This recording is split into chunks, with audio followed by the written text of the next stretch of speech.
मंगल भवन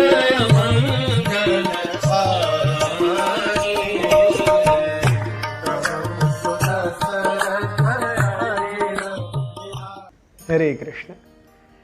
तो कल हमने देखा किस प्रकार से राम और लक्ष्मण इस ऐसी धनुर्विद्या में पारंगत हो गए which is beyond the description of words.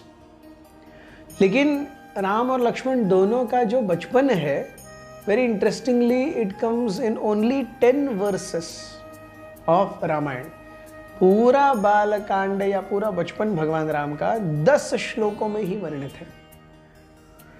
इसके बाद तुरंत when Ram reaches adolescence, youth, ऐसे जब प्रभु रामचंद्र 12-13 साल के हुए तब पूरी तरह से चीजें चेंज होती हैं।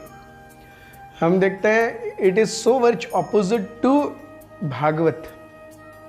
भगवान कृष्ण की बाल लीलाएं लगभग 40 चैप्टर्स तक चलती हैं और यहाँ भगवान की राम की बाल लीलाएं 10 श्लोकों में ही कंप्लीट हो जाती है। सो हम देखते हैं कि भगवान राम जो है वो अनुष्ठान प्रधान है। He is too very much on धर्म, what is to be done, what is not to be done, क्या, कैसे, क्यों, कब, किस समय, do's and don'ts पर very heavily। so अनुष्ठान प्रधान ये भगवान राम है। और भगवान कृष्ण जो है वो अनुभव प्रदान है।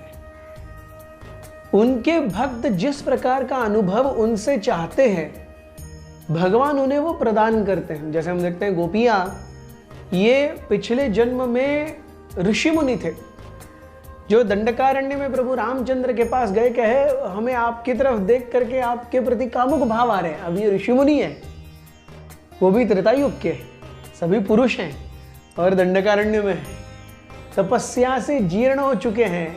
This is what is exactly we see spiritual emotions.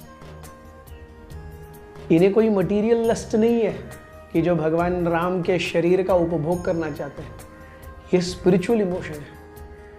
सो तब प्रभु रामचंद्र ने कहा था कि अरे मैं इस समय तो एक पत्नी, एक वचनी और एक वाणी हूं, अगले जब मैं आऊंगा अवतार लेकर के तब मैं आपकी सारी इच्छाएं पूर्ण करूंगा। तो ये सारे जो ऋषि मुनि थे वो गोपियां बने और भगवान ने रासलीला के माध्यम से, चीरहरण के माध्यम से उन्हें वो अनुभव दिया। हम देखते हैं Prabhu Ramchandra is so much absorbed in what will people think of me, इसलिए तो उन्होंने सीता को छोड़ दिया आगे जाके।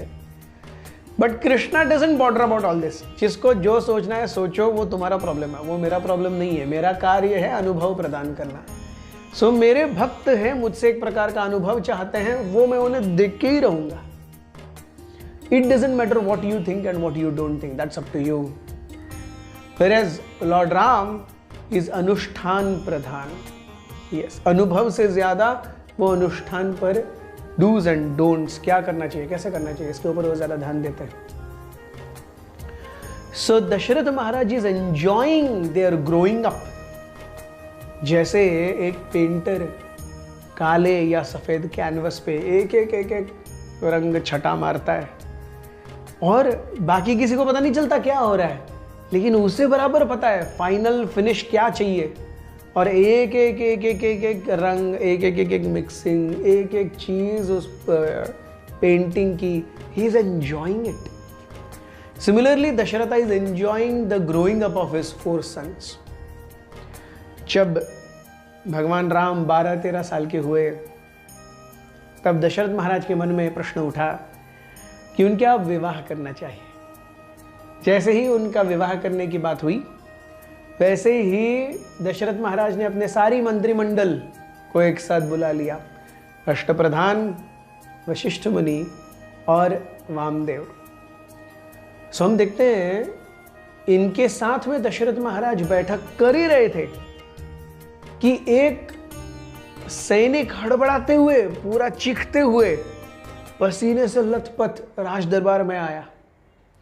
राज दरबार में आके कहने लगा कि अरे एक बहुत ही महान तेजस्वी प्रतापी साधु आए हैं, उनके हाथ में दंड और कमंडलू है ब्रह्मदंड है, कमंडलू है, और देखने में उनकी आंखें बहुत गुस्सेल हैं। ऐसे लगता है जैसे वो किसी को देख करके भस्म ही कर देंगे। उनको आपसे मिलना था और आप इस बैठक में थे मंत्रिमंडल के साथ में, तो हमें लगा कि आपको उनको और आपको डिस्टर्ब करना अच्छा नहीं। हमने उन्हें रोका। रोकने पर वो इतने भड़के हम उनके सामने रह ही नहीं पाए। वो कहे, जाके दशरथ को बोलो अभी तुरंत आए और कहिए विश्वामित्र आए हैं। अब जैसे दशरथ महाराज ने विश्वामित्र नाम सुना, उनके नीचे से पहले तो जमीन के नीचे से या पैरों के नीचे से जमीन खिसक गई थोड़ी सी कि विश्वामित्र अब आए हैं। और हम क्या डिस्कस कर रहे हैं? राम की शादी। राम की शादी में विश्वामित्र आए हैं। दशरथ महाराज ने, this was the exact reaction Dasharath Maharaj के। But then we see Dasharath Maharaj is forgetting कि उनकी जो इच्छा है राम के विवाह की, वो विश्वामित्र मुनि के थ्रू ही होगी। So many a times is a lesson in life. Many a times we have desires, हमारी इच्छाएं होती हैं, और जिस परिस्थिति को या जिस व्यक्ति को हम सोचते हैं कि उस हमारी इच्छा में ये व्यक्ति अड़ंगा डाल रहा है, एक्चुअली वही व्यक्ति होता है जिसके थ्रू वो इच्छा पूरी होनी होती है। और विश्वामित्र मुनि को देख करके और विश्वामित्र मुनि के बारे में सुन करके और उस सैनिक को देख करके, उसकी हड़बड़ाहट देख करके दशरथ महाराज समझ गए कि इस सैनिक ने विश्वामित्र मुनि को रोकने का पाप किया है। दशरथ महाराज डरे नहीं, बट ही वैल्यूड विश्वामित्र मुनि for what he was. Vishwamitra मुनि का नाम सुन करके ही पूरा राज दरबार खड़ा हो गया था। That was the power of Vishwamitra Muni. Just by the name Vishwamitra आए, everyone stood up without exception, even Dasharath. So ऐसे महान तेजस्वी ब्राह्मण आएंगे, so it behooves on Dashrath that he goes and he personally welcomes Vishwamitra. Vishwamitra मुनि को वेलकम करने के लिए दशरथ महाराज गए। आगे क्या हुआ ये हम देखेंगे कल। हरे कृष्ण।